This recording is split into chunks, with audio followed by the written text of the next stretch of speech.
version of the truth. It wasn't rumor. It was organized manipulation. One person played the sympathetic voice, pretending to care while subtly painting you as unstable. Another collected evidence, screenshots, messages, moments, to back up their lies.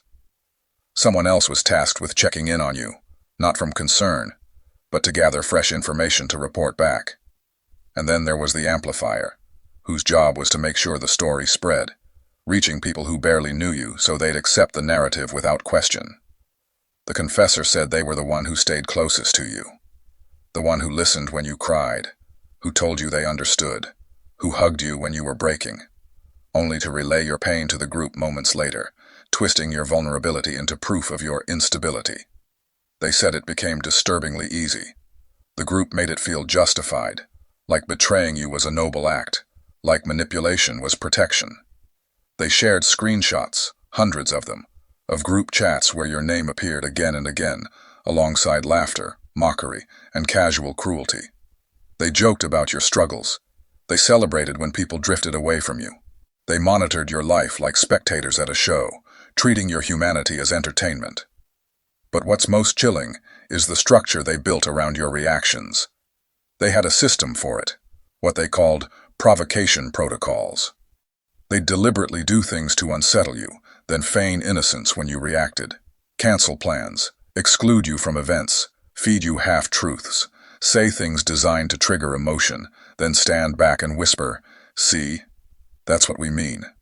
They built traps where no response from you could be right. If you got quiet, you were cold. If you spoke up, you were dramatic. If you smiled, it was fake. They made sure you could never win in the story they were telling. And through all of this, you were just living, trusting, trying, believing that people meant well. You had no idea that every kindness was being measured, every reaction was being recorded, every conversation was being dissected in real time. You didn't lose friends. You were infiltrated. You weren't being paranoid. They were being methodical.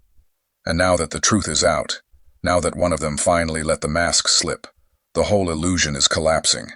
Everything you thought was coincidence, every moment that didn't feel quite right, it wasn't in your head. It was planned. It was coordinated. And it's finally, gloriously unraveling.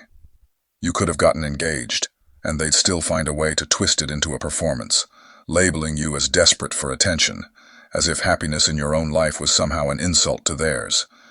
You could have told a harmless joke, and they'd whisper that you were being inappropriate, too much, out of line. You could have chosen silence, kept your head down, and they'd call you cold, withdrawn, antisocial. You could have shown vulnerability, and they'd brand you unstable or manipulative. The truth is, there was never a version of you that would satisfy them, because acceptance was never on the table. What they wanted wasn't understanding. It was validation of the story they had already written about you. They weren't seeking truth. They were hunting for proof to reinforce the lie. And every time you showed up, every time you existed in your own skin, they dissected you afterward, holding post-event evaluations like some grotesque tribunal.